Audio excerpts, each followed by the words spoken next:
We like to think our bodies are honest. Bones break, muscles aches, nerves fire, and the pain tells us something is real. But what if that pain is lying? What if your body is faithfully sounding an alarm that no longer makes sense, responding to an injury that healed years ago, or to a threat that only feels dangerous because your brain says so? Today, we're exploring the strange intersection where the mind overrides the body, where trauma whispers through muscle tension, sickness, anxiety, or chronic pain. And sometimes where nothing at all is wrong, except the message your brain is stuck on. You'll hear stories of fake injuries with real agony, of minds rewiring pain, and how trauma, especially religious trauma, can hijack the nervous system, keeping us trapped in feedback loops we don't even realize we're in. Next on Almost Awakened. Healing begins in the body, but awakening touches everything: relationships, purpose, identity, pleasure, and truth. Join Bill Reel and Teresa Hobbs as they explore the real work of becoming a healthier you. Welcome to Almost Awakened. Welcome to another episode of the Almost Awakened podcast. I'm one of your hosts, Bill Reel. I've been spending the last decade or more delving into religious trauma and spiritual deconstruction. And this is my co-host, Teresa Hobbs, and I am a mind-body trauma recovery coach. I specialize in helping people who are coping with chronic health conditions that are brought on by trauma. All right, today's conversation, folks, is going to evolve around the mind-body connection. There was a book that Teresa and I read this week. Teresa, you've read this book numerous times, but I read it for the first time this week, which was The Way Out by Alan Gordon. And he is one of the experts, if not the expert in this field, of helping people realize how their mind and body are reacting to traumas, incidents, whether it be like a car accident, whether it be some sort of life event that is now turned on symptoms in the body. And today we're going to talk about it, and we'll focus at least in one spot on religious trauma. But I want to start with a study that happened in the book, and it has to do with a social contagion.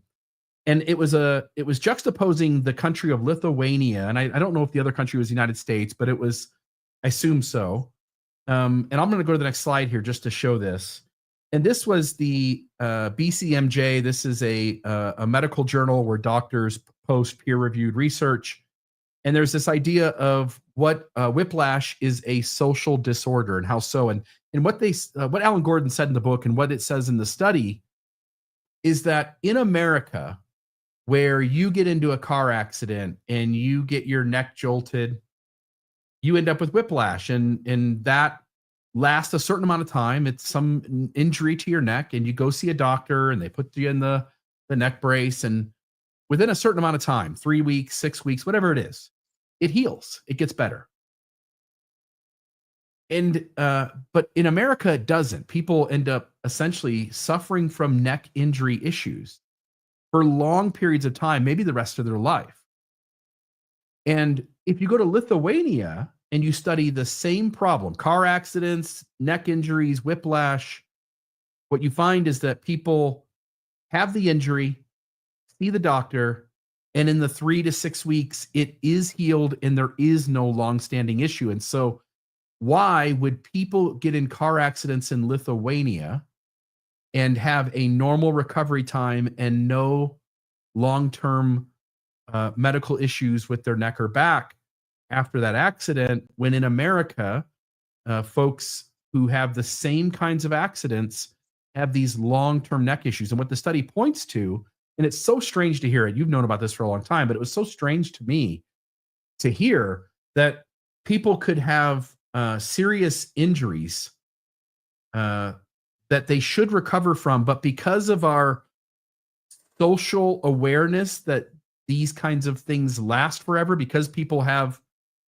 stories in their family or in their friendship or their coworkers, because we have a cultural expectation that there is the potential for a long-term issue, we end up actually having the long-term issue that's unnecessary because other countries demonstrate that there is no social contagion and they heal from this in a normal amount of time and never look back. No pun Yeah. intended.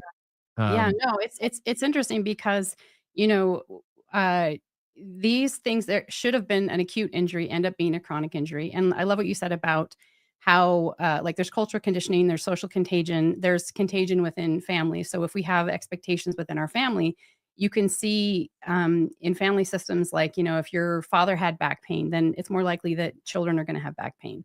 Or if there's a parent that had a chronic condition, that's more likely that your children may have that same chronic condition.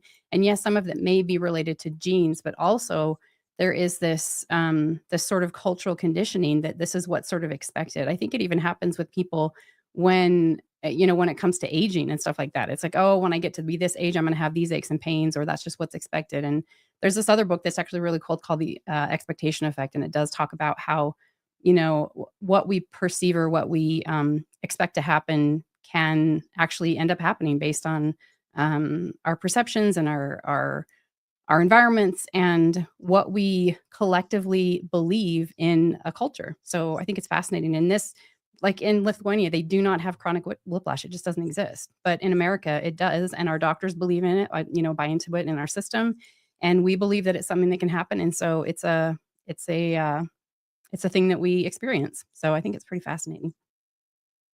yeah, and this was another paper that was done on the same thing. It's too small for us to sort of see, but it says patterns of acute whiplash associated disorder in Lithuanian population after road traffic accidents. And so, folks, you can look that up if you want to see that. I also want to show this one too. Let me see if I can put this up on the screen easy enough. There was a story that you shared in an early conversation that you and I had, I believe, on this podcast. It might have been the first one that you and I had. You had brought this to my attention too, but there was a gentleman who stepped on a nail. He steps on it. It goes up through his boot. It's sticking up through the top of the boot, and he feels excruciating pain. True story too, excruciating pain. Goes into the hospital because he doesn't want to take his boot off. The nail's going through the bottom of the boot. It's going through the top of the boot, and so he wants to have it taken care of the right way. Goes into the hospital. And when they end up, cutting the nail, taking the boot off, what they end up finding is the nail never went through his foot at all. It went right between his toes. And he still, because he perceived that it went through the foot, he still experienced the pain of what it would have felt like. Like he literally felt what it would have felt like had the nail gone through his foot. And yet he had no injury whatsoever. This nail clearly did not scrape any skin. It did not cause any injury. It went right between the toes perfectly. It's another instance where the brain, it demonstrates that the brain is playing tricks on us sometimes if we have an expectation or if our subconscious makes a mistaken connection that it doesn't need to. Yeah, absolutely. And then there was another one too. Let me grab the other one back up here. Luana, I don't know how to say her name, but Luana Koloka, a physician and researcher at the University of Maryland. I'm sorry, Luana, I pronounced your name horribly wrong. She's conducted a number of studies on this phenomenon. They typically go like this. She'll often hook up a study participant to an electroshock machine. For each strong, painful shock, she'll flash a red light on the screen. The participant is looking, she'll flash a red light on the screen that the participant is looking at. For mild shocks, she'll flash a green light. By the end of the experiment, when the participants see the green light, they feel less pain, even when the shocks are set to the highest setting. So this is kind of the opposite in some ways, but this is decreasing what is felt by indicating to the person in the study that they are being shocked to a lesser degree. So even though the shock is still the red color shock, which is more serious, by showing the green color after having built a pattern of the person trusting that it's going to turn out that way, the person actually feels the lesser shock when they're shown the green light. That Yeah. to me is also crazy. Again, another example of how the brain plays games with us.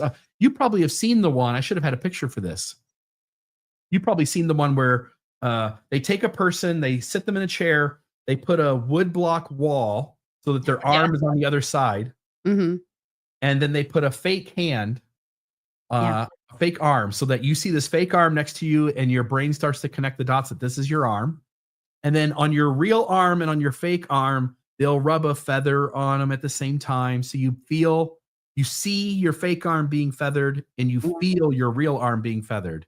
And then they'll build up with maybe little tiny pokes of things or whatever. And then the next thing you know, the guy brings a hammer out and he hits the hand, and the person feels like they got hit with a hammer on their arm until he immediately pulls the board away. You see your real arm, and then you're like, oh, it didn't get hit. Brain can now rest at ease. But it's another insane example of how this connection's made. And I think I have one more. And I have two pictures for this.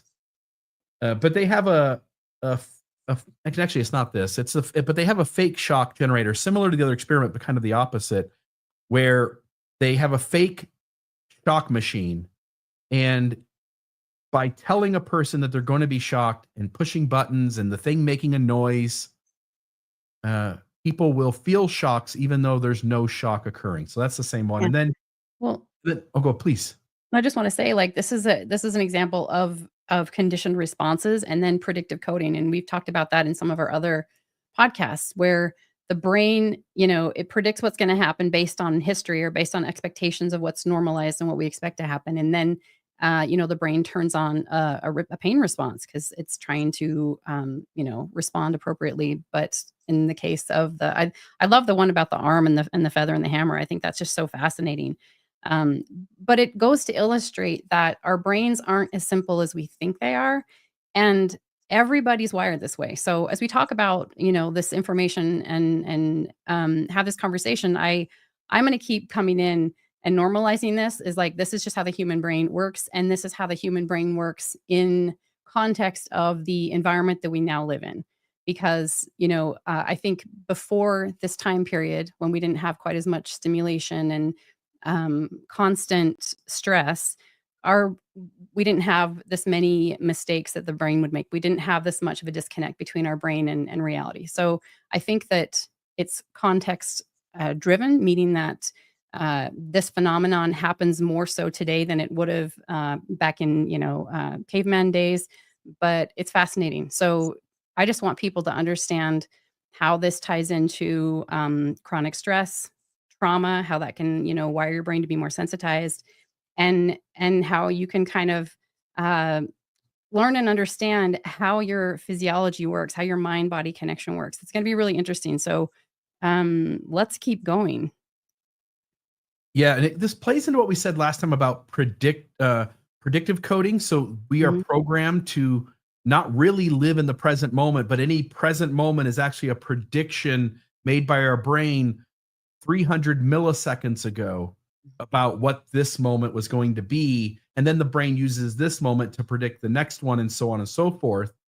And so having your arm hit, again, your brain was predicting that this immense amount of pain was going to come, and it wasn't real. And we'll spend a lot of time today talking about the negative things that are felt. They are things that hamper your life from being able to be lived to its fullest. But there are also positive things too. And I'm going to put one of those up on the screen. It was the slide I had up here to begin with here. So this one here, I don't feel pain. You and I were talking about this morning. This was your concept. But if you and I lived in the Serengeti 10,000 years ago, and a predator animal began chasing us, and we're running as fast as we can, and we turn our ankle, we sprain our ankle. It normally would hurt like hell, but in that situation, the brain is going to make the effort to turn off your pain receptors, because your brain is getting the signal from other things that your brain is receiving about the moment that's happening, that this is a threat situation, your life is in danger. And this is one of those moments where generally pain is a tool that the mind and body use to tell us that we're injured so we don't injure ourselves worse. But by turning off the pain, you allow somebody to have the potential to get away from a situation by continuing to be able to operate at near maximum capacity. Yeah, and the reason why that's important to know is because we often think like, "Oh, I've been injured, therefore anytime I'm injured and then I have a pain signal. That means anytime that there's pain, it means there's an injury." But the brain actually has the ability to turn on or turn off pain based on uh, its perception of danger. The pain signal or a lot of other symptoms, there's a lot of other symptoms that the brain can turn on that are all protective. And so if the brain deems that, if you're in a situation where you have physically injured yourself, but you are still in danger and it would serve you well, your survival depends on continuing to run or whatever. This happens also in combat where soldiers may have been, in the heat of battle, they're shot and wounded and they don't know until they get out of it. That's the brain's way of trying to ensure that you can survive that situation, because the first thing that really needs to happen is you need to get out of that danger event before you attend to your wound. So the brain is actually really intelligent in many ways, but there are also a lot of ways where it can sort of misfire. And so we're going to talk a little bit about all the ways that the brain kind of can glitch. And I've got a perfect example of this. There was a moment where I was riding a motorcycle at 55 mile an hour. I got off the road into some gravel. There were signs up ahead. If I stayed on the side of the road, and I was in a curve too. So I was trying to maintain going around a curve off the road in gravel. There were signs up ahead and I was afraid I was going to hit one of them. So I had to get the bike back on the road no matter what the risk was. And so I took the bike back into the road. It slipped on the gravel before it got there. The bike went out from underneath me. I bounced down the road and I'm laying on my back. I've just crashed a motorcycle at 55 mile an hour. I'm on the road and I don't feel anything. And people come up to me and start tending to me. People stop their vehicles because there was traffic. They stop their vehicles. They come up to me and I'm like, no, guys, I'm fine. And they were like, no, you're not. You're not fine. I said, I'm good. I feel fine.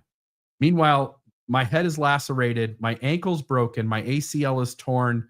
I've got road rash over my entire body. If I would have tried to have walked, I had a broken ankle. It would have been a broken ankle, but I didn't feel any pain. And even getting into the ambulance, it wasn't until I get to the hospital that I'm like, oh, I'm starting to feel things. Yeah. This was not a good injury. This is some serious stuff here that happened. And so to that point, like the brain really is trying to give us the ability to get through things and to endure things both on both sides of that. Give us pain to protect us, take away our pain to protect us. But those signals do get mixed up. And the next section here that we're going to go into is that we have to tackle trauma. You've been saying a lot about this. We have to tackle trauma in the mind in spite of body symptoms. And so I want to go into the symptoms here for a moment. These are things, this is saying anxiety symptoms, but I think these apply to the things that would happen to us that would also cause anxiety or traumatize us or harm us.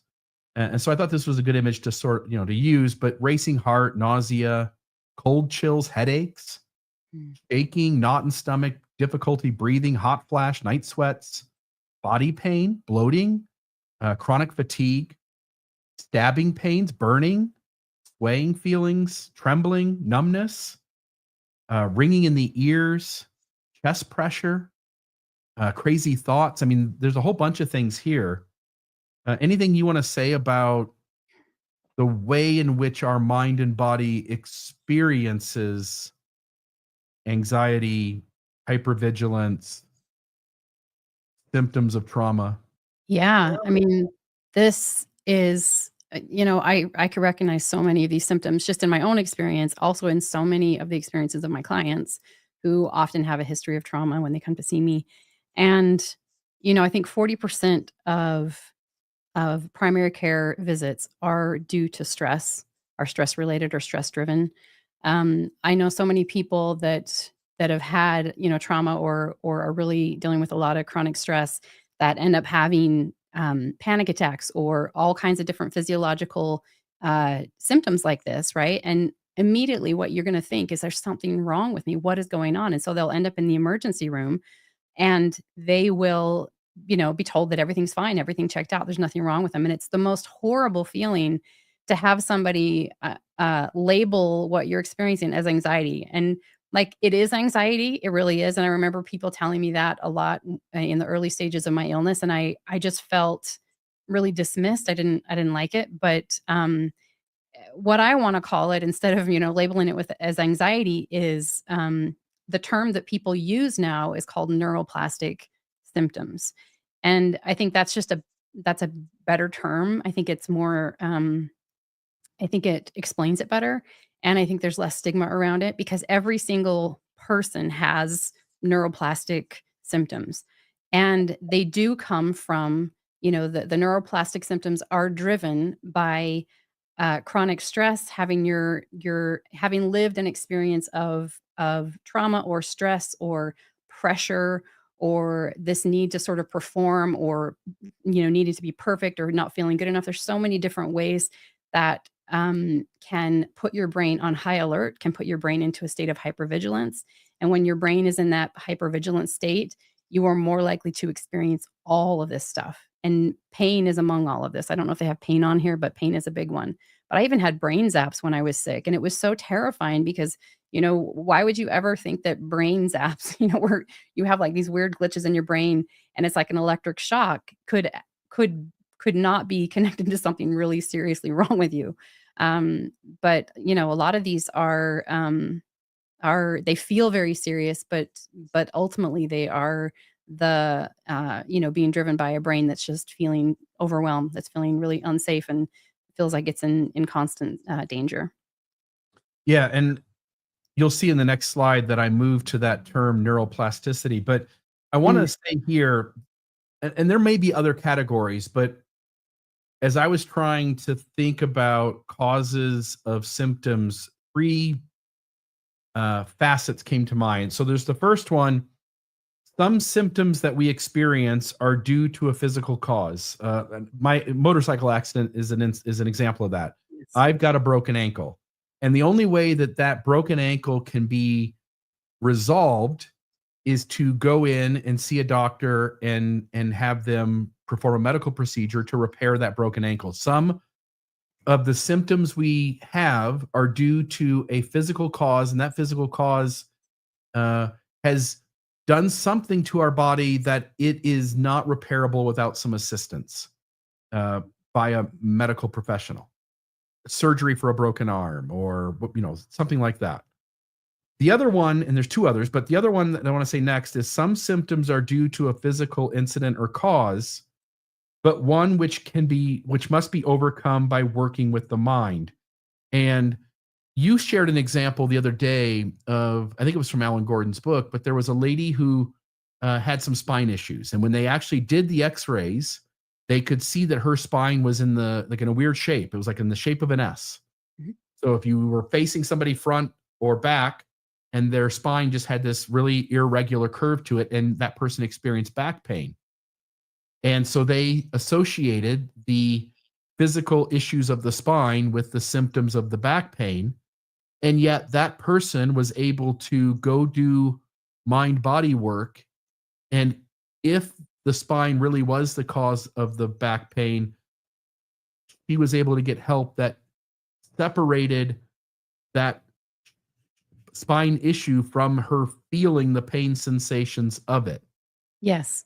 She was actually part of the Boulder back pain study, and they, she had scoliosis, and it was that S shape in her spine. And a lot of people with scoliosis can have severe pain, but some people with scoliosis have no pain at all.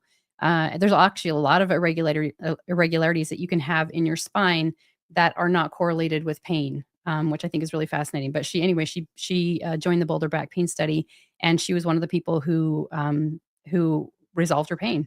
And, just by working, doing this pain reprocessing therapy concept, which we'll kind of talk more about. But yeah, it's fascinating. So even if you have a structural issue, there's like what I think you're speaking to is that there's sometimes you can have a structural issue and you can still resolve your pain. Sometimes you have a structural issue and you need support by a doctor, you need medication, you need whatever it is. And other times it's something that's supportable through this mind body process. Yeah, and then there's this third one where the symptoms are due to a mind cause. And this might be many, maybe even most instances where whatever it is you're experiencing, there is no discoverable physical cause of that. And the way to tackle that might be, and may often be, uh, through working with the mind to get into your head in terms of dealing with the signals that are causing it. And so I'm only saying, like, you can have a broken ankle and it needs to be fixed by surgery. You can have back pain associated with some incident in your life and that be real. And yet maybe the only way to distance yourself from the pain is to attack it as a psychological issue. That even if the accident happened and the pain is connected to that, that you might be able, through this kind of work, to separate the pain from what caused it. In other words, yes, my back hurts, but I can tell my brain to turn that off. And then there are instances which don't have any physical cause. Your brain just has some mixed up signal. You're experiencing these symptoms, and they can be all kinds of symptoms. We're using pain a lot here in the early part of the conversation, but we'll get into them later. There's lots of things: anxiety, pain, fear, intrusive thoughts, sickness, all kinds of stuff. Mm. But that it may not have a cause. You may have a mixed up signal, and that also is going to have to be tackled as a psychological exercise. Yeah. And going back to the example you had of sometimes you have a physiological condition, like maybe you had an injury, but the injury healed and you had pain while you had the acute part of the injury, but the pain remained after the injury healed, but the brain didn't get the signal, right? Because Like so the that can happen. Lithuania Yes. a Whiplash study. Whiplash. Yep. Chronic whiplash is where, your brain basically didn't get the message that the situation had healed itself. So, and that's just part of you get stuck in a symptom cycle. Yep. And so, yeah. And then there are other things where your brain just makes a mistake and thinks that there is something wrong in the body when there isn't, and ends up turning on a different symptom as a way to try to get your attention to something it feels is a threat in your body. Yeah. And so now I'll jump into some of this neuroplasticity. So repetition builds patterns. Neuroplasticity 101. The more often a neural pathway is activated, the more efficient and automatic it becomes. Think about brushing your teeth or driving home or flinching when you hear a loud bang. It's the context of chronic pain. I'm sorry, in the context of chronic pain, if the brain repeatedly receives signals that something is dangerous, even if it isn't, it builds a pain protection pattern. Over time, the brain lowers the threshold for firing that pattern, meaning smaller and smaller triggers like bending over or anxiety can now cause the pain response. Alan Gordon uses this to explain how neuroplastic pain becomes chronic. The brain is stuck in a faulty loop, confusing safe stimuli with danger. And I just note here, healing requires disrupting that repetition and replacing it with new, safer signals. And that's going to become important when we get to the end, as we talk about what it takes to deal with the symptoms of trauma, including religious and spiritual trauma. So, Yeah. And one thing I just want to say, we'll talk about this more, I think, in other slides, but when you have had trauma, and trauma brings up a lot of emotions, and emotions are actually felt in the body as sensation. An emotion is a sensation in the body, and a lot of us don't have we've never been taught how emotions show up or how to work with them. And so if you have an emotion in your body and it's just sort of a background emotion, and and there's a signal that's coming up like a background sensation, your brain can tag that as a threat and turn on a danger signal or a response, turn on a symptom or a pain signal in response to that perceived um, background signal of an emotion, which is why it's relevant to, trauma and stuff like that, because there's such an emotional aspect to the trauma we experience. all right. So now, what we've got here: skills versus neuroplastic pain. And so this is where Alan Gordon gets prescriptive, not just descriptive. The battle isn't tissue versus pain, it's skills versus neural loops. He's framing healing not as a passive outcome waiting for pain to go away, but as an active skill set that anyone can learn. And the suggestion here is to think of it this way: somatic tracking, the skill of observing pain with curiosity instead of fear, to retrain the brain that the signal isn't dangerous. And this is something that you do with your clients all the time. Reappraisal, changing your thoughts about the pain from I'm broken to my brain is misfiring. It's another thing I've heard you do with clients. Evidence gathering, teaching the brain it's safe by testing movements, noticing contradictions. Example, it hurts when I stand, but not when I sit, so it's probably not structural. Desensitization through safety. I'm sorry. Using consistent repeated safety signals to form new neural pathways. Again, repetition, but this time intentionally aimed at healing. Just as these symptoms were learned through repetition, it can be unlearned through intentional repetition of specific skills. Anything you want to say about that one? This is what I do all day long. So, Yeah.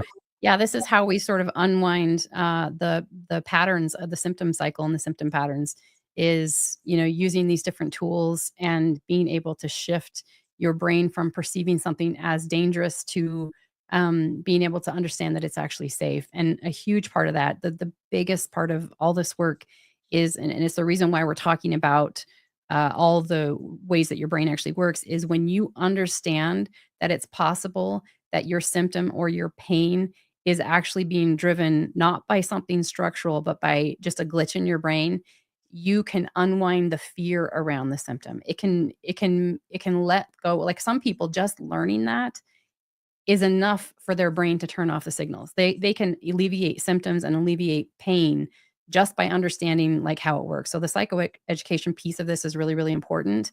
And then there are various different tools that you can use to sort of retrain your brain. As you feel into your body, that's what somatic tracking is. You sense into the body and you track where the sensation of pain or where the symptom is at in your body, and you see it through a new lens. So instead of tracking it and being like, oh, there's pain, pain, pain, and you're labeling it as there's something wrong, even if it's unconscious, even if unconsciously your brain keeps recognizing that as something broken in your body or a structural issue, when you go into your body from this place of non-judgment where you're like, I'm not going to label it as anything, I'm just going to be curious about it, I'm going to sense into what it feels like. Okay, maybe it's a sharp sensation, or wow, it's kind of diffuse, it feels kind of like a floaty cloud, or wow, now it's shifting and moving. And just the act of doing that and following and tracking those sensations is what sort of interrupts that pattern, and it sends a message back to the brain that there's nothing wrong, there's nothing dangerous, because now you're open and you're just curious and you're watching it as if it's not dangerous, it's just something interesting. And it's fascinating how powerful that tool is. I love Alan Gordon's work so much. Yeah, I think folks are really going to enjoy this next one. We'll see how this goes. I wanted to just play for a moment with this idea of how our brain misinterprets safe signals because of what's happened before. So I'm going to take that and put this up on the screen. Whoop, right here. And I'll just note what happened. I mean, the audience will all feel this, right? What happens when you're driving down the road, you look into your side mirror, your rearview mirror, and you see there's a police car behind you. Yeah. Now, it doesn't, now this guy's got lights on, but it doesn't matter if let's say his lights are off and it's just a police officer out driving. He's not pulling you over. He's just behind you. The moment we see a police car in our mirror, what do we feel? We get kind of clenched up. Our breathing changes. We can feel that sort of buzz of Mhm. anxiety. Dread. And it doesn't, unless he's pulling you over and unless you did something wrong, it means nothing. It's just a cop car that happens to be behind you. We all feel this kind of thing. And so I just wanted to note that. And there are several places in this conversation where Alan Gordon and others use the word fear. I'll just note you prefer the word hypervigilance. Do you want to say anything about that? Yes. I have a lot of people, and this was me too. I was told over and over and over again, like, oh, it's just fear. It's just fear. And that made me feel, I don't know, there was something about it that made me feel away. And a lot of people feel really resistant to that. And while, fear can be a good word for some people, ultimately it really is hypervigilance. It's the brain that is in such a state of wanting to protect you because it's had enough experiences in the past where things didn't go well, or it needed to stay on high alert in order to keep you safe, whether that was emotionally, whether that was physically, whether that was, relationally, whatever that is. And so it is a hypervigilance. It's a brain that then became sort of hijacked to make sure it was never going to make a mistake again. It was never going to put itself, let itself be vulnerable, and it was going to make sure it's always looking out for, its overall survival. So it's really, yeah, that to me just explains it better, and it bypasses anybody who may have some reactivity about the word fear. And also a lot of people who come to me with, a lot of chronic conditions, whether it's chronic pain or other kinds of strange and weird, crazy symptoms. I call them invisible symptoms because sometimes you can't see that a person's suffering, but they're debilitating, these symptoms that people go through. And so when somebody comes to me, a lot of times these are people who have tried everything to heal, and they aren't consciously obsessing about their symptoms. They're not the type of people who are consciously practicing it. Sometimes these symptoms get turned on unconsciously. And so again, there's a stigma around like, oh, it's all in your head. You're just creating this. This is, your fault for not being stronger, or whatever it is, or, oh, you're just afraid. I don't like that. I think that can be really stigmatizing. And so for me, yeah, it's definitely hypervigilance. That's what the brain is doing. So Yeah. Yeah. In every one of us in our past, we've had things happen to us.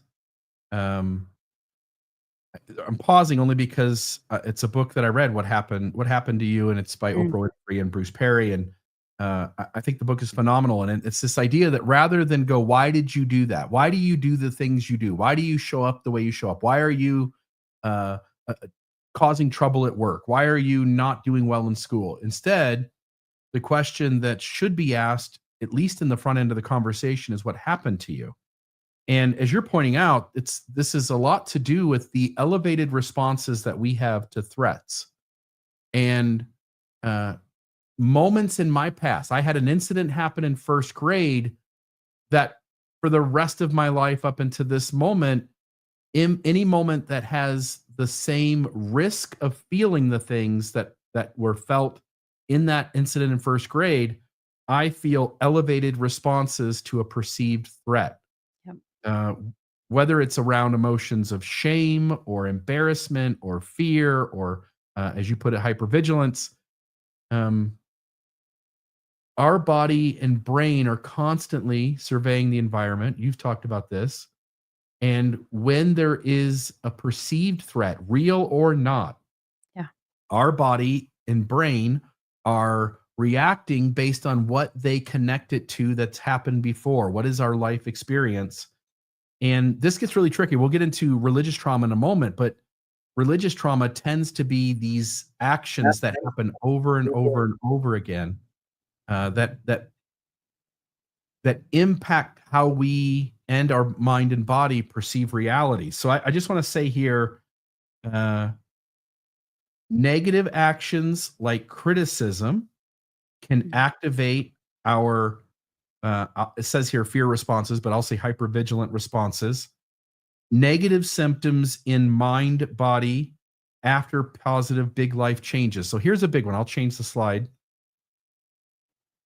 You were saying the other day that even major positive life changes, a promotion at work, you bought a new home that you're excited about, the birth of a child that has been anticipated and welcomed, improved health, financial gain, educational achievement, positive career change.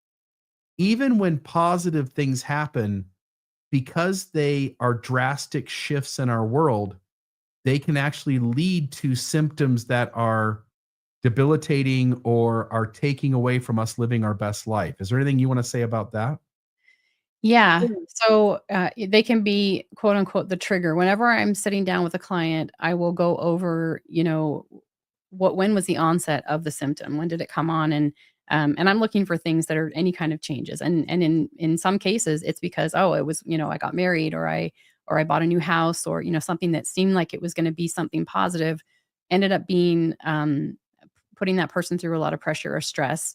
And the other thing that this can happen with, it's relevant to the people that watch this podcast, is leaving leaving a religion, leaving your church, going through the process of deconstruction. And for some people, that can be when their symptoms show up. For other people, their symptoms were going on all along while they were in the religion, and when they left, then sometimes their symptoms get better. For other people, they can have symptoms before and then leave the religion and their symptoms get worse as well. So it's there's just different things that will sort of sometimes just trigger your system because either you're going into something that's what's the word?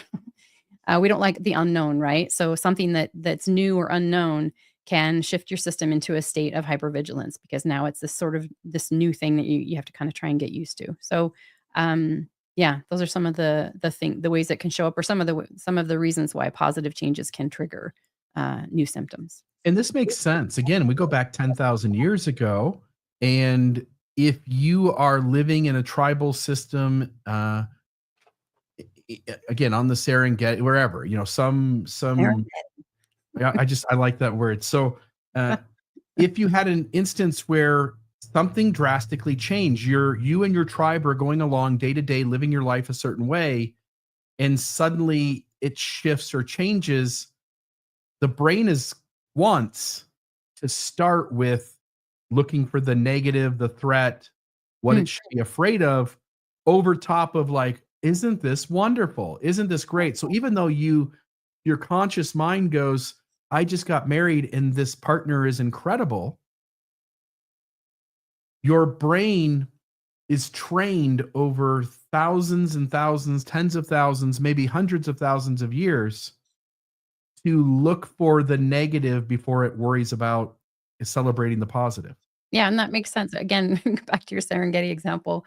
If you are, say you're a tribal and you're suddenly moving did you already say this? I hope I didn't. I'm not talking over what you just said.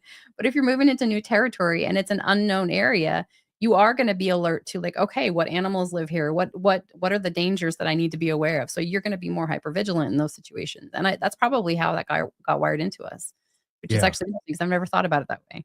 Yeah. And so now we'll jump into talking a little bit about religious trauma. And I thought this was neat. This was something I learned today. I've always put these into the same boat, and maybe this isn't accurate, but this was at least one entity's way of trying to discern the difference.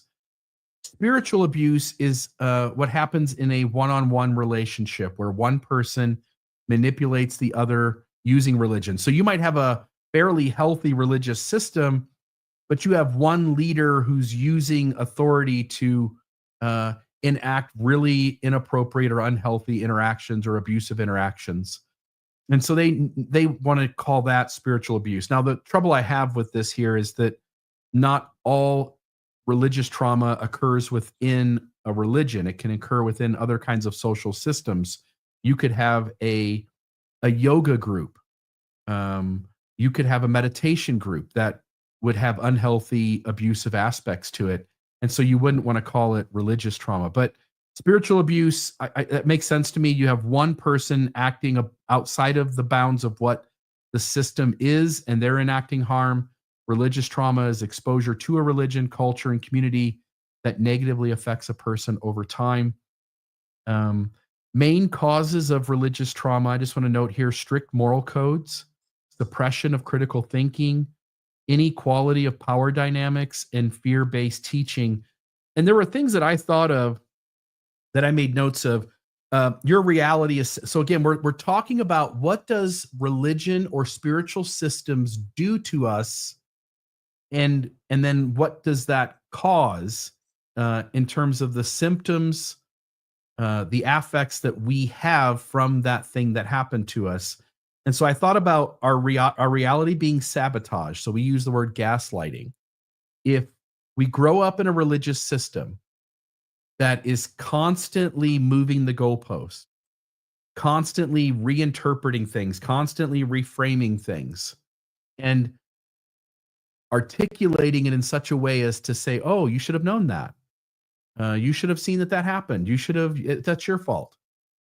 Then you learn this deep amount of distrust in yourself. And if folks will just sit for a minute, like, what does that feel like? To me, it feels like I would be on edge. I wouldn't know what's coming or going. Yeah. I would feel things that I wouldn't have felt otherwise if my religion wasn't gaslighting me. You're taught to distrust your gut. Authority and loyalty of the system are valued over your own truth.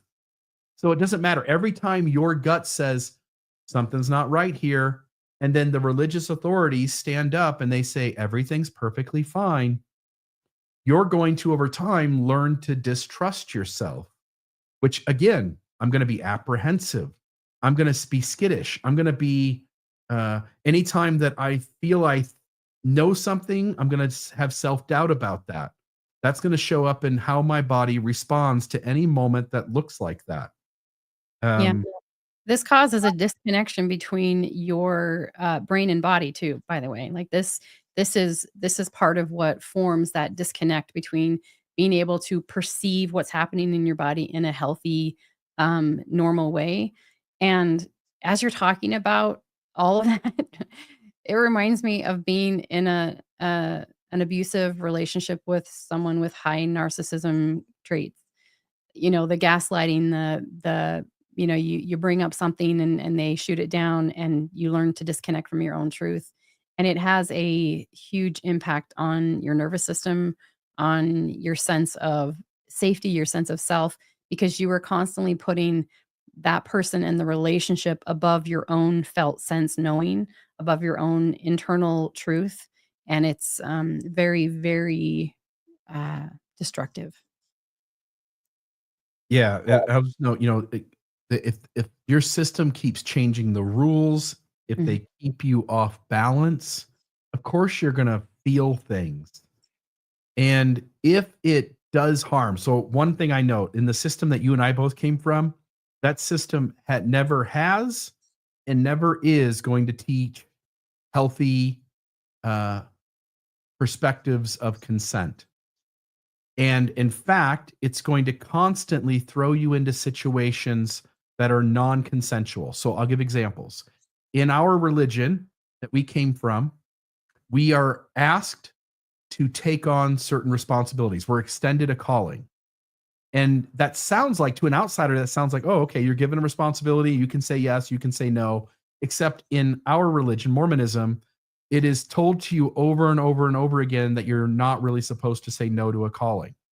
So when somebody comes to you and says, "Hey, would you mind being," and they don't say it that way. When they come to you and say, "God has we've prayed and God has told us that you're to be the next," Sunday school teacher. yes, and it doesn't have to be something, the Sunday school teacher. Yeah, But your problem is you hate standing in front of a group.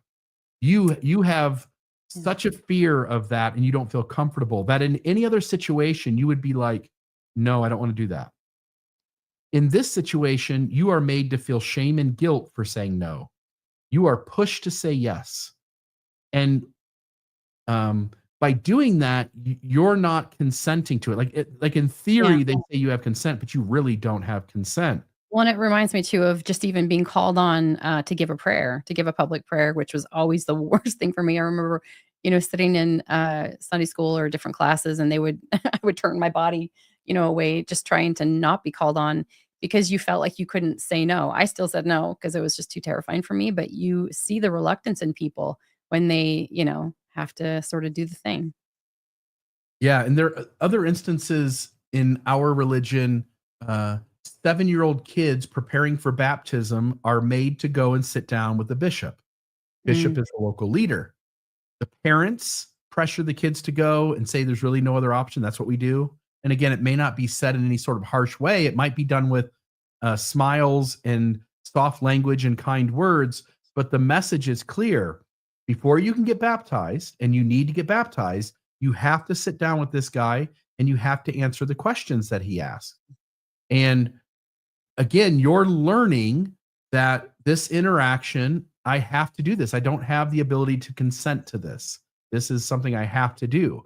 yeah. And when a religion does these kinds of things over and over and over again, it is now a landscape of non consensual things placed on people that their intuition about what boundaries they should have around their life are are diminished and watered down to nothing, to where you are taught that compromising yourself in ways that are unhealthy for you are always the right thing to do. And for those outside of religion, you can think of it this way. How many of you grew up in families where your parents said you had to kiss Uncle John? You had to give Aunt Jane a hug. You had to go sit on Grandpa's lap. And again, most people are healthy and they're not looking to abuse children, but some people are abusive. And often, especially in generations past, we taught our children that they don't have a say on these interactions, that it's up to the parent to determine where this goes. And so kids learn unsafe boundaries and they don't develop the ability to have their own voice about things, and hence they can end up finding themselves into abusive situations that they would have been able to stand up to or stay away from had they not been taught from early childhood that they don't have a say in these things. Yeah, that if it had been celebrated that it's their choice rather than it's the thing that you hear all the time. This is just such a common phrase in Mormonism. We're so proud that our son has decided to accept the gospel and become a member of the Church of Jesus Christ. Like they say it in sacrament, and it's just ingrained into you. So it's like, oh yeah, at 8 years old, they made that choice. Isn't that great? But like, they weren't really given a choice. Did we sit down and are we celebrating the kids who decided not to? Like, no, we're sort of making that the expectation. And so you're right, there is no choice around that. And it starts really, really early. And then you just keep sort of doing what you're supposed to do. Then it's the mission, and then the temple marriage and all the things that follow.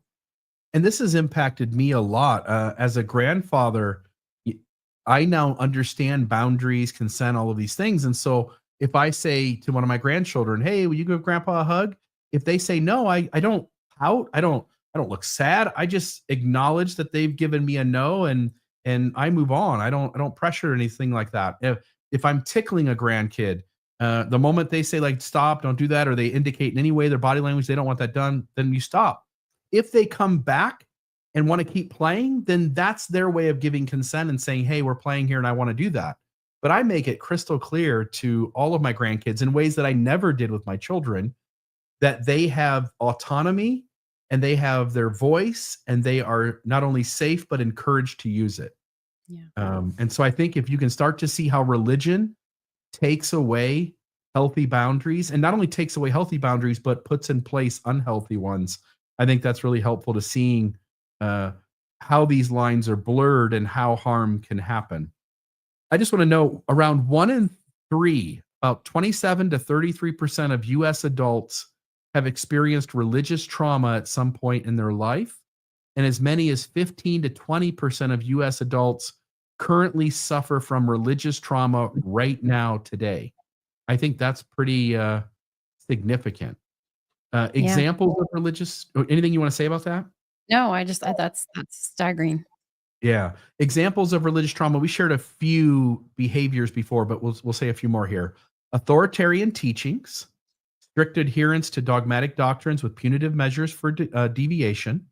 So there's an authority, because in the real world, right, you and I get together and truth is based on the merit of what's being said or taught. If you and I go to a class and the teacher says something, the internet says something else, the textbook says something else, we have some ability in ourselves to sense that, like, I got to kind of figure out who's right and who's wrong, and I got to trust the merit of what I'm looking into. But when you go to church, especially in a high demand fundamentalist religion, there is a person or group of people and they are in charge. They speak for God. And the authorities determine what is going to be right and wrong solely based on their having authority rather than the merit of whether it's right or wrong. Yeah. And then there's these punishments in place for any sort of deviation from that.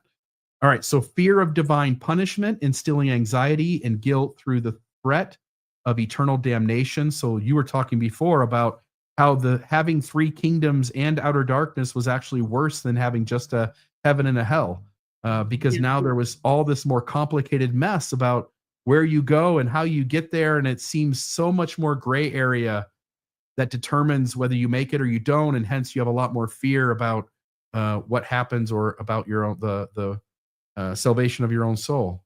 Yeah. Um, Ostracism for nonconformity. So if you're a doubter, you're a questioner, you don't live the laws that the authority has laid out. There is ostracism for not conforming to the system and not getting in line with its leaders. There are traumatizing rituals, Mm. participation in rituals or practices causing emotional distress. This didn't come from a Mormon website. This is just religious trauma, but it immediately takes me to temple ordinances, specifically older generations who had to do signs of penalties threatening to take their own life if they disclosed the teachings that were in that session, in that ritual. Yeah. So I didn't traumatized. even like I didn't even like baptisms for the dead. I went one time, got all totally creeped out, and I never went back again. But had I come from a very active family and I had been forced into doing that, that would have been really horrible. At least my parents weren't pushing me to do it, but I really hated it. Crisis of faith, internal conflict, doubt, and questioning one's religious beliefs. I think of the dark night of the soul. That if we trained people in every religious system that this was normal, that for you to come to a different place cognitively, and that causes you to shift in how you believe and how you interpret your beliefs and how you look at the system and how you look at the authorities, and you're welcome to continually question and shift, and we don't expect you to stay in the same place. We expect you to move through these stages of development, then this would be no big deal. But because it feels like everything, including your soul, is riding on this process and nobody makes it safe to go through it, there is all this pressure on you when it happens. Spiritual abuse, so Yeah. manipulation, coercion, emotional blackmail by religious leaders. Can I say Uh, something about that? Please. I was thinking about this when you brought that up before, and spiritual abuse to me is really it's an example of taking the Lord's name in vain. So when somebody uses God's name to justify something they're doing or to harm another person, and they justify it through God's name, God called me to do this or whatever. That is actually what taking the Lord's name in vain is. And as Mormons, everybody's always thought it's when you say like, "Oh God," or whatever, like if you use the word God. So I think it's really funny, but it is one of the first, isn't it like the first commandment or something in the Bible? I just find that interesting. I think that a lot of people miss that, but that's what I think of when I think of spiritual abuse. Yeah, in Mormonism, we have an apostle, Elder Dallin Oaks. By the way, again, most people will know this already, but there's a small portion of our audience who were never Mormon. And I'll just say that I'm not LDS anymore. I've been excommunicated for publishing content that tried to expose things in the church. I think you're probably still on the rolls, but you're not a believer or active anymore. I only note that Mormonism has a leader, Dallin Oaks, who says it's wrong to criticize leaders of the church, even if the criticism is true. Now, can you imagine, again, in the world, anytime we have constructive criticism of anything happening, or we want to establish boundaries about what is right and what is wrong, we want to step away from somebody wanting to do things that would cause harm to us. What Mormonism says is solely because of the authority of that person's office, it is not appropriate to extend any criticism. Mhm. That That seems is dangerous. so unhealthy. Yeah, it is. Suppression of critical thinking. I'll run through the rest of these. Suppression of critical thinking, shaming practices, judgment and exclusion, isolation and alienation. These are the things that religion does to us. And here's what I want to drive home with this. Anybody listening who's been in unhealthy religions or has dealt with unhealthy religious aspects understands that these are the things that religions do. Specifically, these are the things that high demand, fundamentalist, unhealthy religions do. Yeah. Now, what I want to ask is, what does that cause in the people that it does these things to? And it's the same kinds of experiences: anxiety, pain, fear, intrusive thoughts, sickness, and I'm sure there's a whole host of others, but those are the ones I could quickly think of that I made notes of.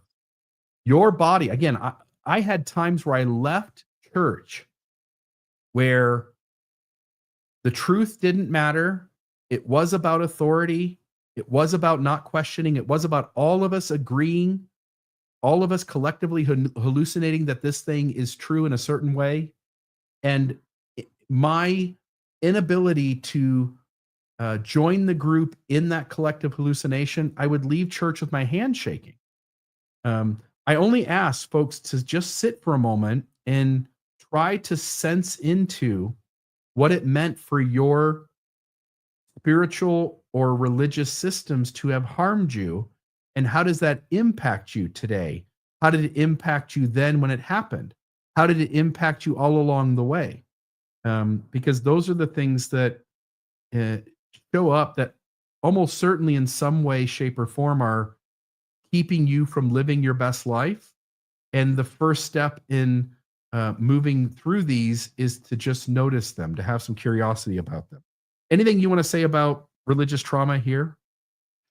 Just repeating what we said before, that especially high demand fundamentalist institutions set you up to disconnect you from yourself. They set you up to bypass your body, your truth and your knowing, and that primes you to have a whole host of physiological manifestations and expressions in your body of different symptoms, of different pain, whatever it is. And so that's the thing I'm sort of asking people to get curious about, because we have for the longest time been, we think like, oh, our body is a physical thing and our mind is a mental thing, and they're disconnected.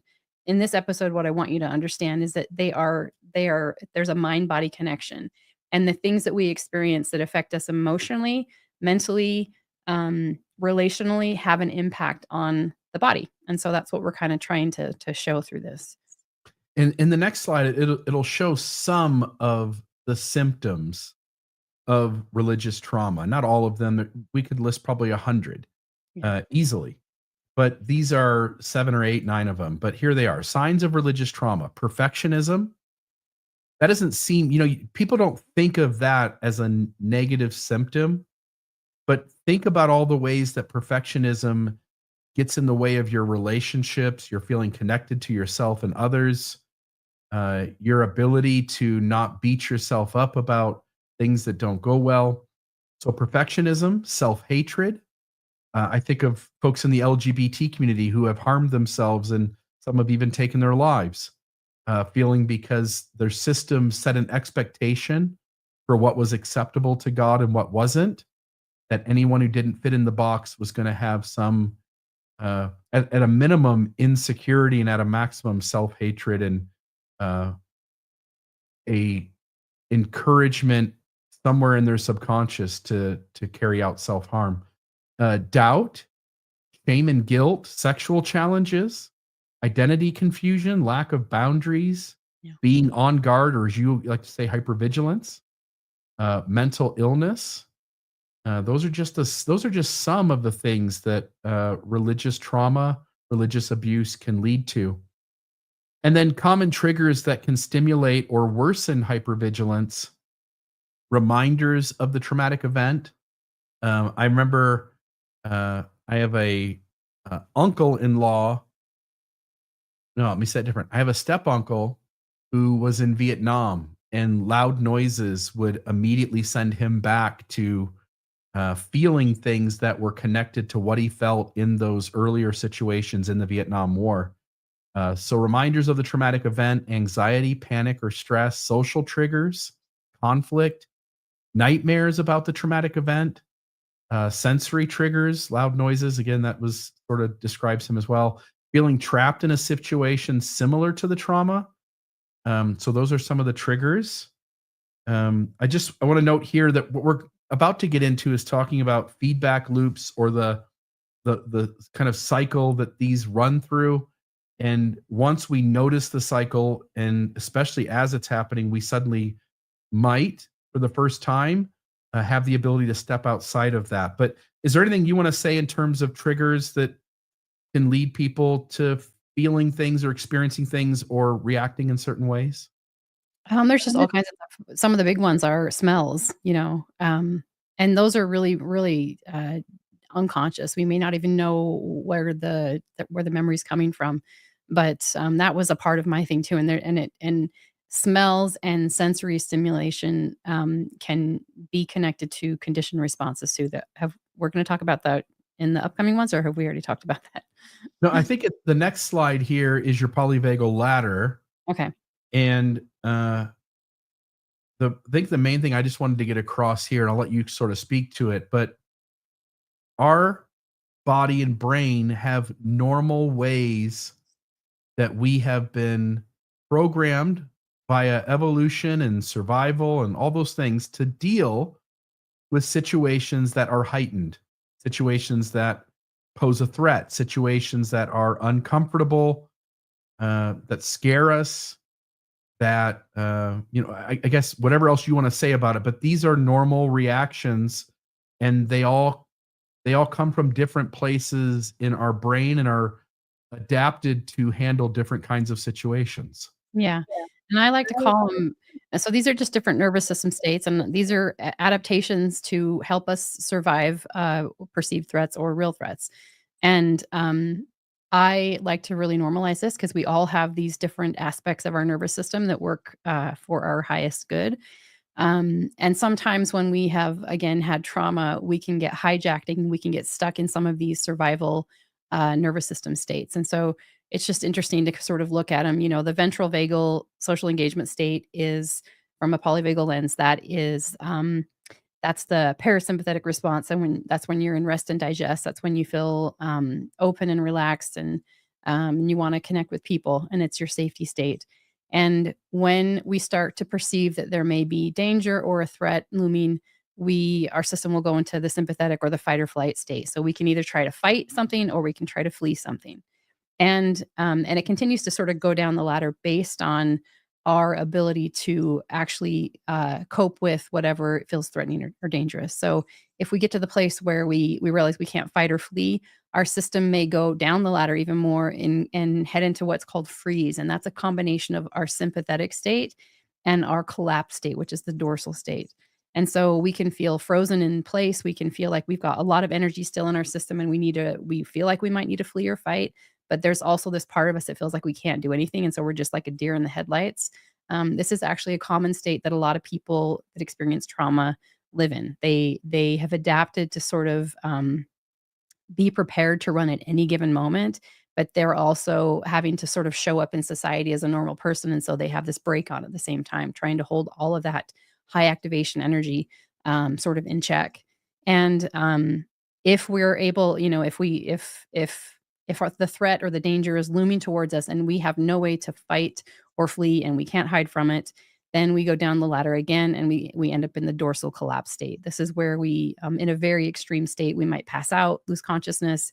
That way, if an animal is eating us, you notice this when a cat has a mouse in its mouth, the mouse is limp. This is what that dorsal state is. But it can show up in less intense moments where you just feel like depression or exhausted or shut down. You have no motivation.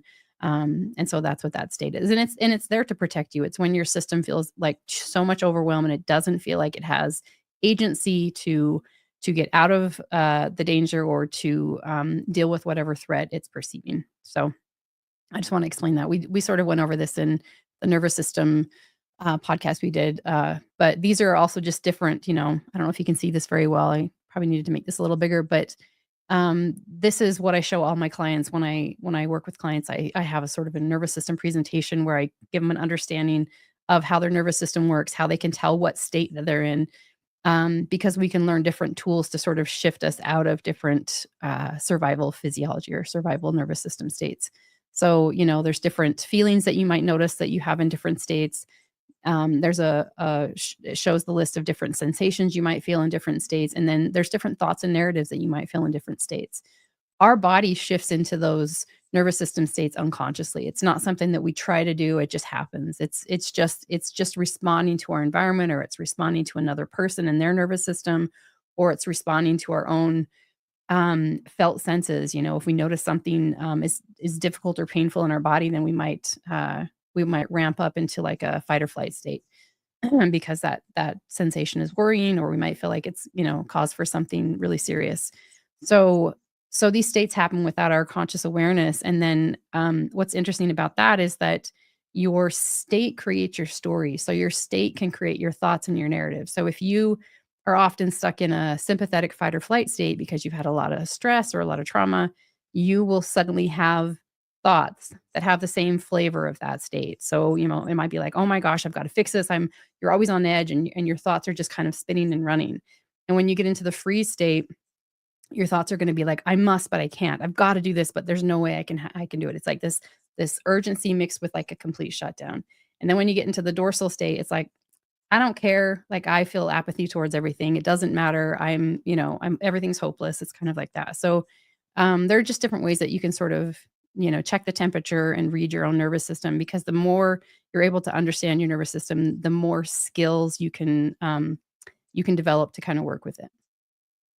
Perfect. And then the next one here is to start talking about this cycle or feedback loop that we run into. And again, we've talked about it earlier. You mentioned this, that fear is sort of the word that gets used a lot. But once you, as you just pointed out in the last two slides, once you understand that these are normal, evolutionarily programmed mechanisms by which we react to situations in our environment that our brain picks up as a threat or discomfort or something that we need to be aware of and deal with. It's telling our body and our brain to kick into a certain gear to handle that. And so rather than use the word fear, hypervigilance, which is the word that's used in this loop, but I'll just note here. So a physical sensation, a thought, an image perceived as threatening, that leads to us immediately starting to feel some sense of anxiety. Physical sensations, rapid heartbeat, chest pain, difficulty breathing. It can be any of those list of symptoms that we talked about earlier. Catastrophic interpretation of the physical symptoms. So again, if our brain is got some miscued signals happening, our brain might overestimate what the danger is. So for instance, the police car behind us in the mirror, when it's not doing anything other than some cops driving behind us. The amplification of physical sensations and anxiety, which leads to hypervigilance, which only reinforces this whole circle, this whole loop again the next go around. Yeah. Um, is there anything you want to say about how this loop can have us little by little just get further and further off track from what a healthy reaction, what a healthy framing might be for the things that we're feeling or thinking? I mean, it's just a stuck cycle. You get stuck in it and you can't get out of it. And it just gets faster and faster and faster until you feel like you have no agency. I wanna show the next slide, which is this is my thing. And again, some of these things are too small to read, but I want to talk about how symptoms get turned on in the body. It's similar to that other loop, but this is tying it into, again, these physiological manifestations of symptoms, which a lot of people think are very disconnected, right? They think like, oh, it's my physical body, there's something wrong in it, therefore that's why I'm having these symptoms. But I want to talk about and connect the dots for you on how your brain can turn on these symptoms even when there's no physiological or structural cause. So we have this thing called neuroception, and that's where our nervous system is always scanning. It's beyond our conscious awareness. It's just happening all the time. And the nervous system will be scanning internally. It's always scanning like the sensations in the body. It's always scanning our environment. And it's always scanning from one nervous system to another. And its job is to try and to determine if this person is safe, if the environment is safe, or if our body is safe. And so all of those signals get sent up to the brain, and the brain is the one that makes the determination of whether or not the signal is safe or if it's dangerous. And if you have lived again through trauma, you've been conditioned to disconnect from your own felt sense. You don't know how to determine, what your body is telling you. You are more likely to be in hypervigilance or to have what I call a hypersensitized brain. And that hypersensitized brain is going to be more likely to make a mistake. It's going to err on the side of caution. And so when, those signals from the body come up to the brain for interpretation, it's going to be more likely to label that as, oh my gosh, there's a threat, there's danger, there's something going on. We've got to turn on a danger signal. This is what Alan Gordon terms this. He calls this, when your brain detects something that feels threatening, he calls it turning on a danger signal. So the danger signal can be anything from pain, inflammation, immune responses, dizziness, IBS, fatigue is a huge one. So many people have fatigue, and that's actually turned on by your brain.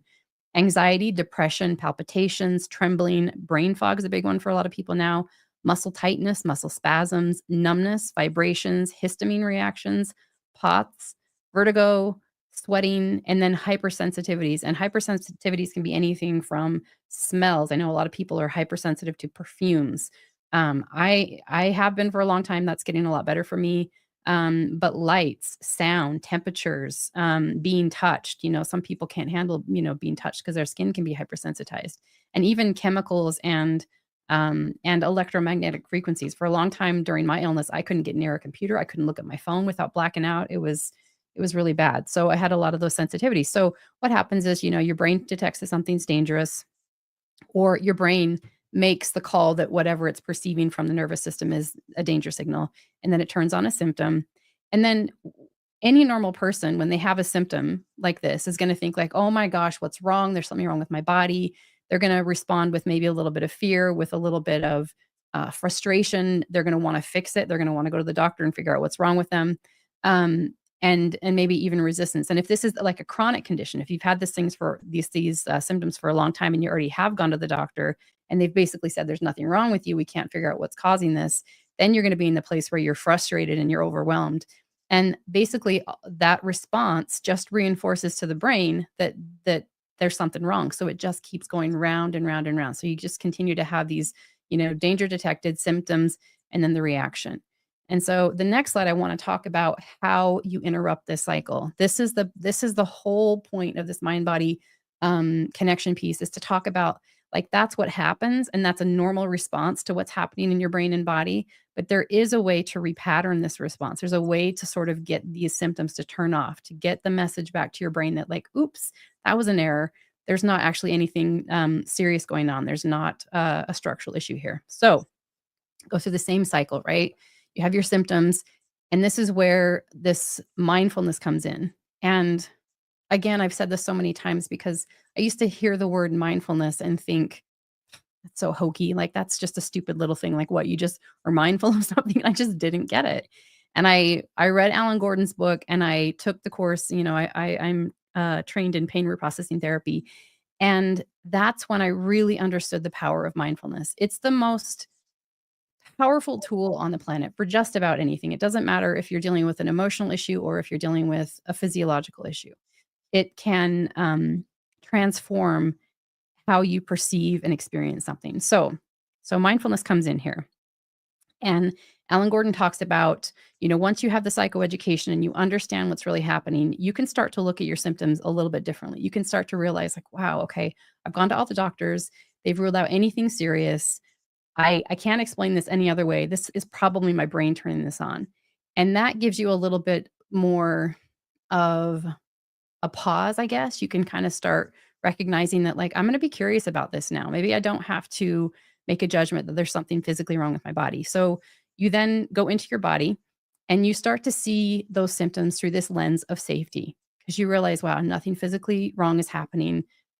What if I'm just curious about this? What if I can just be present with my symptoms without judging them, without labeling them as something really negative or bad or wrong. Maybe I can be even a little bit light about it. Maybe I can bring in some humor with this, because it's kind of interesting, right? That my brain is doing this thing, and what a funny thing it's doing. And I also encourage people to just be fascinated by it. Like, it's fascinating to me that the brain can turn on all these symptoms. That's just wild to me. So when we do that, when we have this ability to sort of sit with our symptoms in that way, and we have the other important tool with this work is the concept of outcome independence. So when we do this, we are not trying to make the symptom go away. We're not trying to turn off the pain signal. We are just watching it. We're just literally watching it, as if we were watching clouds pass by in the sky. And That's the key element. And so when we do that, what happens is we interrupt the cycle and the brain gets a new message. And the new message is like, all is well. There's nothing wrong here. It's okay. And the brain turns off the signal. And I have experienced this personally in real time. I had a shoulder issue that was really extremely painful. And I was convinced that it was something physiological because it hurt and it felt like, like my tendon was being ripped off of my bone. And then I kind of came into Alan's work and thought, oh, well, this shoulder thing's been bothering me for a while. I'll see if it works. And I utilized the somatic tracking on it. And within 5 minutes, it was 70% improved. And over the next 3 weeks, it completely disappeared. And that just blew my mind. But I had, this really cool experience of this happening in real time. And that's what really sold me on it.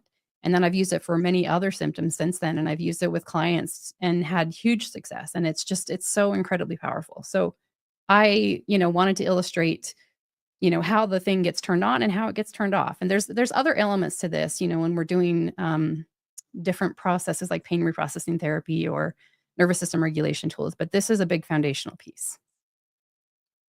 I love it. So I want to reinforce this a little bit. I'll just note here again, it says signs of fear, but signs of hypervigilance, sweating, shortness of breath, feeling out of control, dizziness, feeling overwhelmed, nausea, chills, rapid heart rate. These are some of the simple ones. You were talking about more complicated or more maybe more serious symptoms. And I showed a big chart or a graphic earlier that just listed lots of them, maybe 100 symptoms on the image.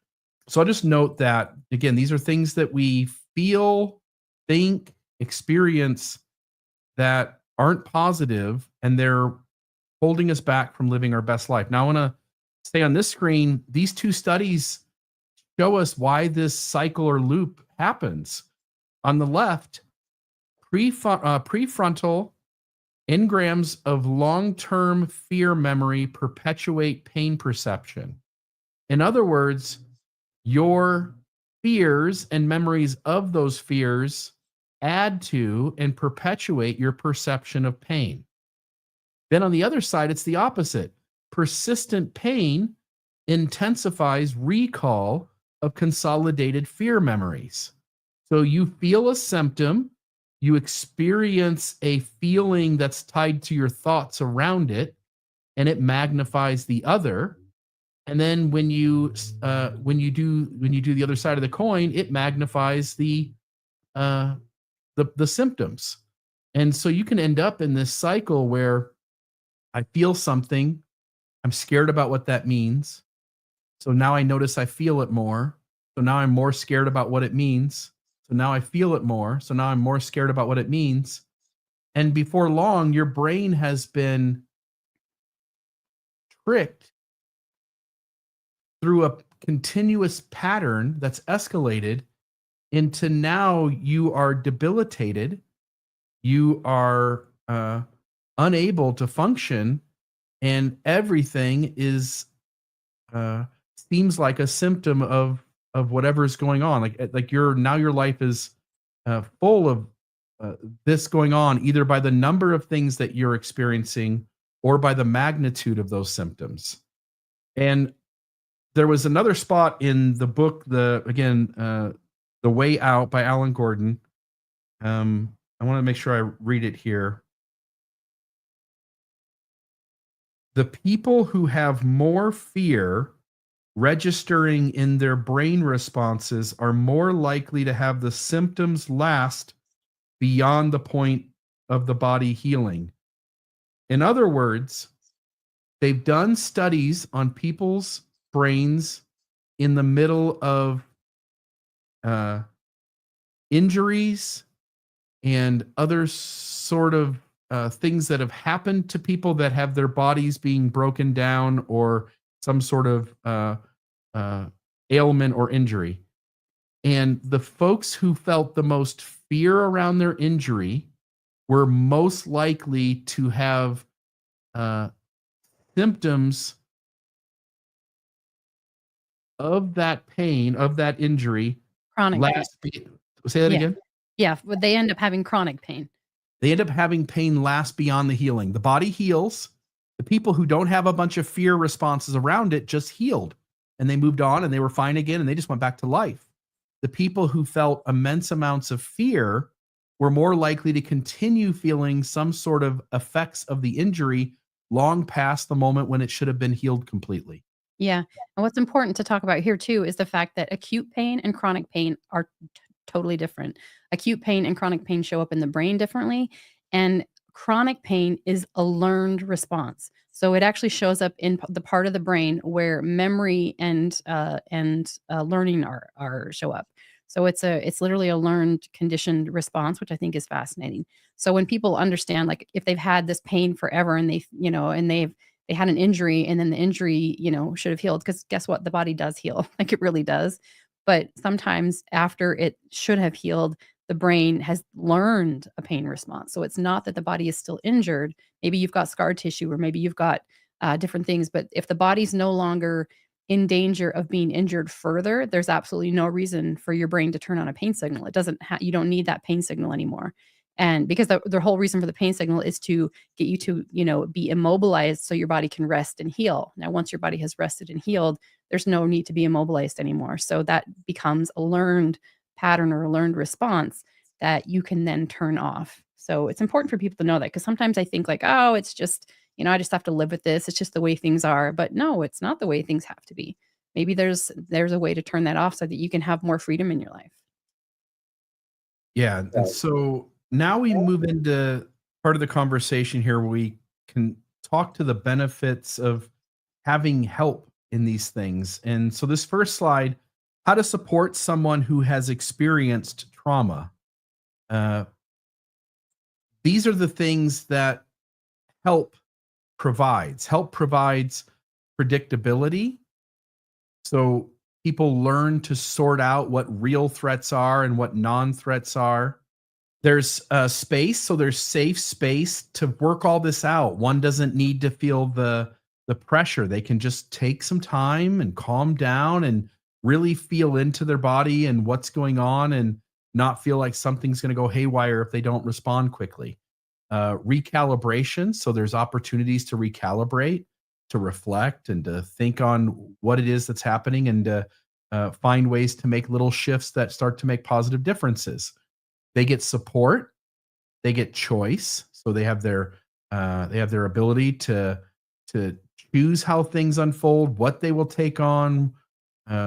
It's so much different than living in the real world where things constantly keep coming, and you got to constantly keep uh, doing things to stay ahead of what's happening in our world. So, attribution, reciprocity. So they're again, this one here says, give what you also need to receive, listening, empathy, empowerment. So these are the things that are signs of one being in a space where help is being provided. Now, one way that can happen is a coach or a therapist. So we note that. One of the other studies that caught my eye is retraining the brain to treat chronic pain. And this is what you just said just a few moments ago. But here's what it says in the study. It says, for a long time, we have thought that chronic pain is due primarily to problems in the body. And most treatments to date have targeted that. And that's the person in the study, Asher says. So, and then they went on. This treatment is based on the premise that the brain can generate pain in the absence of injury or after an injury has healed. And we've been talking about that all episode. Yeah. But here's the kicker, and that people can unlearn that pain. Our study shows it works. So peer-reviewed research demonstrates that what you've been saying, Teresa, it holds up to be true. People can, with the right kinds of help in coaching or therapy, they can address the mind-body interactions going on, and they can reprocess what those signals are, what those mean, and what needs to happen when they're triggered. Yes. And one thing I want to say here too is it's so cool because this information it's slow in coming, but it's becoming more widespread and more well known within medical circles. So typically you'd go to the doctor and if you have a chronic pain condition or a chronic symptom, doctors do not know how to deal with patients like this. They don't have anything for them, and so sometimes a doctor will feel so much pressure to give you a diagnosis or to do something to help you, and they'll look for anything they can find, and they'll say, "Oh, well, here it is. You've got this," and then you get a label, and that's very helpful because at least it feels like it's justified something that's going on with you. Now you know, okay, there's something real happening. But on some level, that also keeps you stuck, because if you now have this label that there's a physiological thing, then it's harder for you to retrain that. So as this information becomes more well known and more widespread, I feel like this is going to make its way into primary care physicians. This is going to, like, 40% of primary care visits are due to stress related conditions that doctors can't really help you with. I can tell that many doctors are frustrated because they don't know how to help their patients and they desperately want to. So it's exciting to me that this is an NIH study, that this, pain reprocessing therapy was highlighted on NPR a few months ago. I've had clients reach out to me because they heard about it there. So I feel like the model of like the medical field is going to shift to where it can start directing people to things that are actually going to help them with a lot of these chronic conditions. And that to me is like so incredibly exciting. Yeah, it's thrilling. I'll just note here, these were some of the books that you have suggested both to me, and I think it'd be fair to say that these would be suggestible to the audience. But I do want you to just note what you see maybe as which ones of these are of most value in your mind, and maybe help us understand the progression of who came out with ideas and who's improved upon those and how that's all unfolded. Yeah, so these are all great books. John Sarno is like the grandfather of all this sort of stuff. He was working with people with chronic pain for, decades and decades ago. And so a lot of people have sort of learned from him, and then they've brought in their own newer aspects. What I love, the best book on here, if you were going to read any of these books, I would recommend The Way Out by Alan Gordon.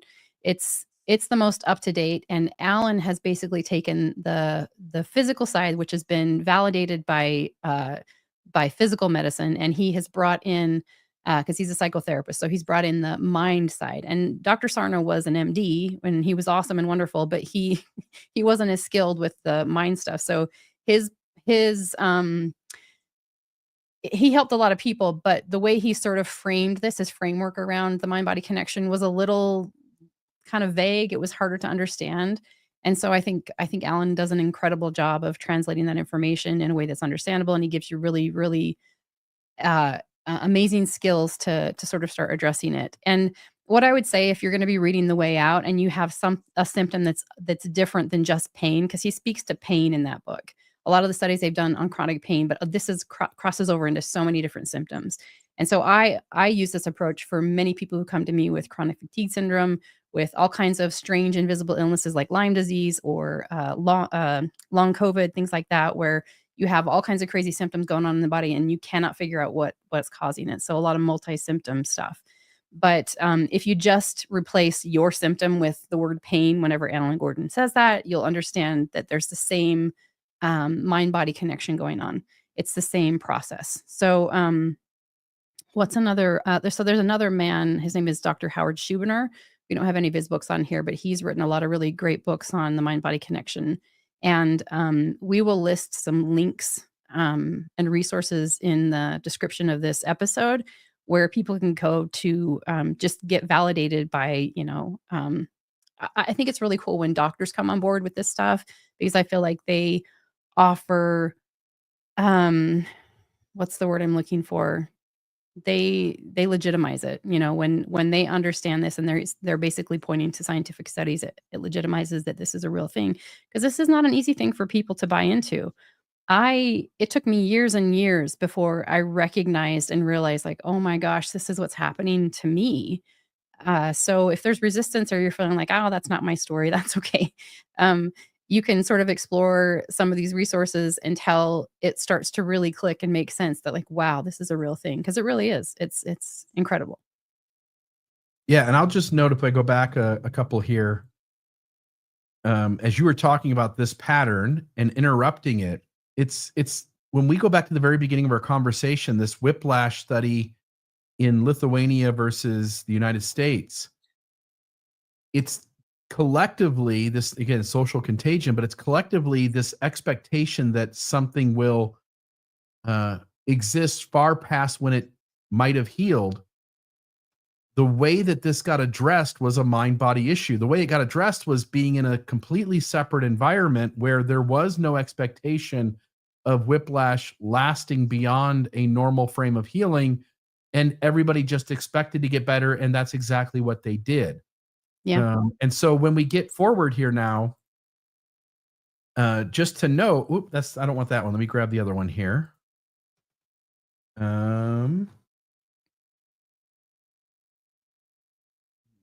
Slideshow, add this one on.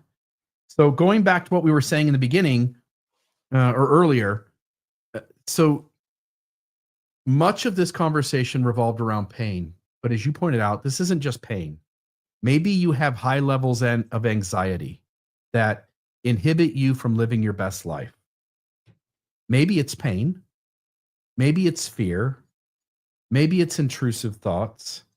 Maybe it's sickness of one sort or another. Maybe it's chronic fatigue. It could be a whole lot of other things too. Whatever has happened to you before, it's happened. And your mind is triggered by certain things. Your body's triggered by certain things. You have this mind-body connection that then delivers these symptoms, delivers these reactionary states in us. And all, again, for the folks who go, I'm living my best life and I don't experience any of this. Perfect.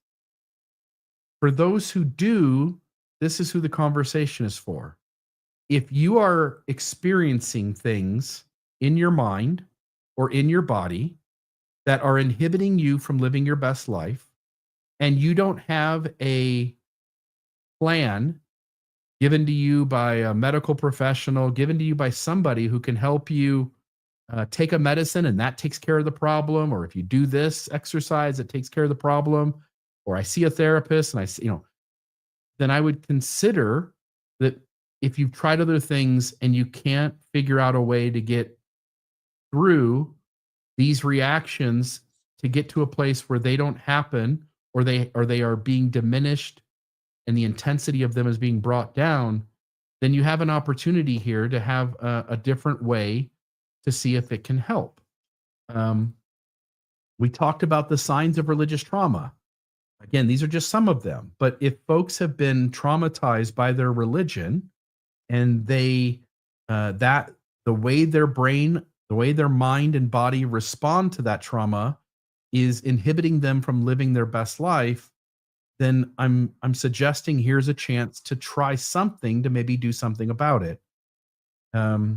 If these cycles happen and you're just caught in these loops and you need help getting out of them, here's a chance to see if something can be done about that. Right? Here's all of these symptoms we talked about. Again, the phrase anxiety symptoms isn't the best, but these symptoms are real. And lots of us out there feel these things. I know that in moments where I have the world show up in a certain way and I'm triggered, I end up with some of these. Numbness is one that I get if things are really emotionally heightened. I can feel that, a racing heart, knot in the stomach, difficulty breathing. Anyway, some of these are minor, and maybe we just live every day and they're no big deal. But some of these are, chronic fatigue, migraine headaches, feeling like you're going to pass out, a racing heart. Some of these are serious enough that they are keeping you from living your best life. And I just don't think that should be minimized. And so anything else you want to say? I did want to put your website up too and just give people a chance to see that as well. Anything you want to say about your site if people do want some help? Anything else you want to say about the conversation that we had today? Just that, again, it's something that not a lot of people know about, not a lot of people talk about, and so many people. And I've had this conversation recently with some people that have recently reached out to me who come from an LDS background, and we're dealing with all these symptoms, and they say like, and this is one of the things about Mormonism too that I'll just say is we don't want other people to see our pain. We don't want other people to see us not in our most perfect presentation, right? That's part of what Mormonism does to people. There's that so many women especially have that level of perfectionism. And so most people in their lives don't know that they're going through this stuff. They don't know that they battle with this stuff because they only show up when they're having a good day. And a lot of people feel a lot of shame about having chronic symptoms that debilitate them.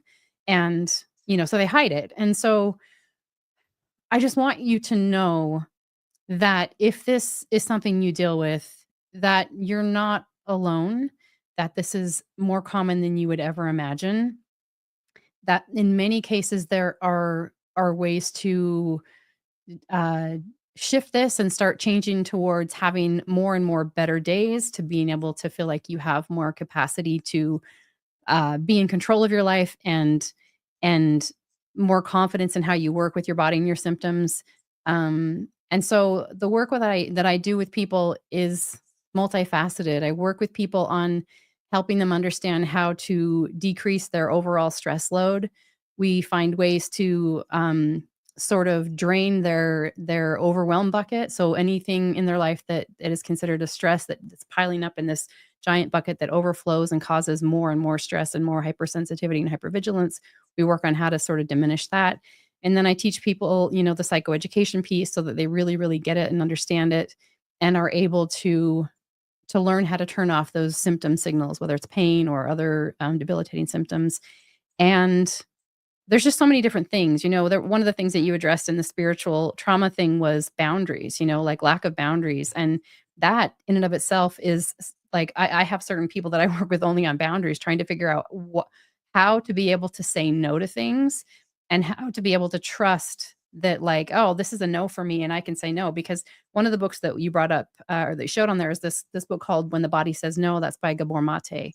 And that comes from, he talks a lot about how one of the body's ways of sort of responding to, like say there somebody crosses a boundary and you just bypass it because you're taught that in your religion or whatever, then your body may try to get your attention by turning on a symptom to say, like, no, that's not in alignment with what my truth is or what I really want.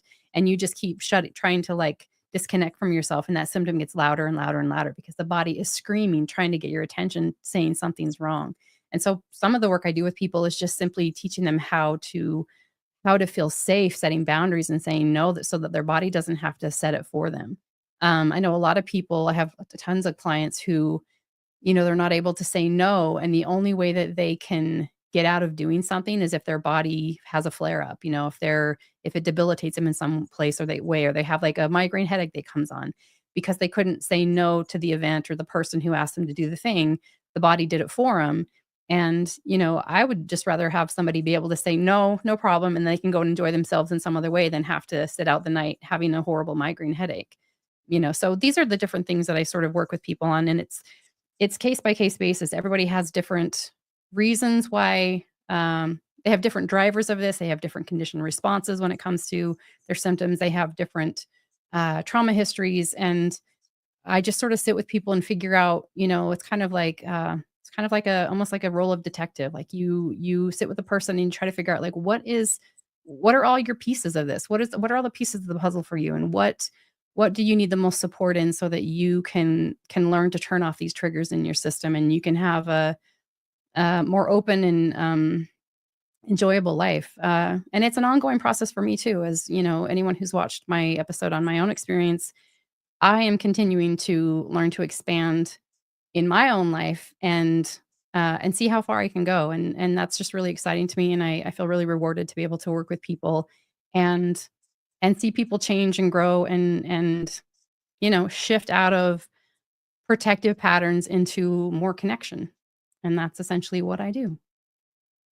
Yeah. And I just want to know, I want to put the site back up again. So if folks do notice these things going on in their life and they do want some help, Teresa, your website is Monarch Integrative Coaching, and folks can go there and schedule an opportunity to chat with you. And then we'll have other things coming up in the future. You and I have talked about trying to put a group together to be Yeah. more hands-on with religious trauma as well. And so, Yeah. uh, And I wanna mention I do have a free support group. I don't know why I always forget this, but if you on my website, if you go to the group section, you can sign up and there's a group that meets every other Thursday, so my Circle of Connection groups, and this is free of charge. This is just a support group for people who may have, like, debilitating chronic illnesses or whatever, and they've never felt like it's safe to show up as themselves. We just sort of we talk about different strategies or different coping ways that we cope, and sometimes I offer a little bit of psychoeducation in these, but for the most part, it's just a space where people can feel seen and heard. And then in addition, I have a YouTube channel, and I have some different resources on there and tools. I have different guided meditations and that kind of demonstrates what somatic tracking is. So that can be helpful for people if they've read The Way Out and they want to have a little bit more tools to use. And there's different, things that I will occasionally throw on there just to kind of give people some free resources because this is a hard thing to navigate. So that's that. yeah, I just want to note, sort of wrapping up. Um, I have wanted to, for the 12 years that I've been doing this work, I've wanted to try to make this community have more resources, have more information. And I fully realize that people have been deeply hurt, whether it's by religion or whether it's by other things. And we've talked about some of those today. But regardless of whatever the cause is of you not being able to live your best life, the Almost Awakened podcast, the purpose of this show in particular was to give people who had deconstructed religion, gotten to the other side of that. They no longer needed the religious issues explained again. They had made peace with that and they had stepped away from the faith and were trying to live their best life, was to give them the resources and tools to enable them to do that. And helping people who are experiencing the negative repercussions of the trauma that's happened to them is a big part of that. And so I'm really glad to team up with you and to be offering people conversations. And we won't always be talking about this. This has been a conversation we've had several times now, trying to help people understand the connection of why their system reacts the way it does, to notice the traumas that have happened to them, to pick out how that's inhibiting them today, and to give them the resources and tools. But we'll start diving into other conversations and topics here shortly, including, I believe the next episode will be one of those. But anything else you want to say? Otherwise, I think we've covered it all. And I really appreciate everything you brought to the table today, Teresa. Thank you. Thank you for giving me the space to share this. And yeah, I've really enjoyed the conversation. So I hope everyone else gets something from it, whether they're going through something themselves or whether they see this in someone else that they love. So if you know someone who's dealing with this, please share this episode with them. Yeah. Yeah. Yeah. If you know someone who's dealing with these kinds of things, share this episode with them. Thank you. And folks, we'll be back for the next episode of the Almost Awakened podcast. Hope that each of you have a great day. And I hope that these kinds of insights and conversations are helpful to you. Have a great day. Thanks for tuning in to the Almost Awakened podcast. For more tools, resources, and real talk about conscious living, visit almostawakened.org. That's almostawakened.org, your resource for waking up